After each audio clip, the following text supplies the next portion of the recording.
All right, something that you may not know is that people do compression tests on handheld equipment.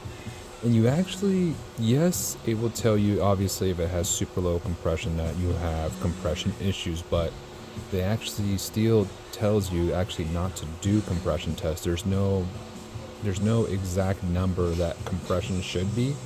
Obviously, there's a general rule like for handheld two-stroke or mixed gas units. This is a hybrid four-stroke, but for those, you needs to be about 120, around 120, and for mowers, it needs to be about 60, 60 plus. But what they don't tell you is, or what they do tell you is you don't do a compression test on handheld equipment, two-stroke or hybrids. And what you do is you actually do a pull test, so a drop pull. So when you pull this over, it should lift the machine.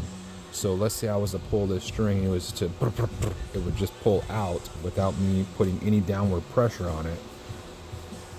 Then that would tell you if it has adequate compression. Now this is a general rule, for compression issues, but yes, it'll have low compression, but that doesn't mean it won't run. It will still run on lower compression.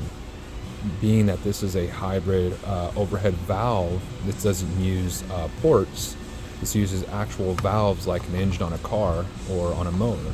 So if this had low compression, I could simply adjust these valves to have that, because what's happened is maybe the valves are too tight from being worn out, and it's actually holding that valve open a little bit longer, so when I pull it, it's going to have low compression. So in the end, when you have a handheld machine, to check compression, don't put a compression tester to it. Simply lift it up by the handle, and if it lifts the machine up without unwinding the recoil, then you have enough compression for the machine to run. So just a general rule for you guys. Let me know what y'all think.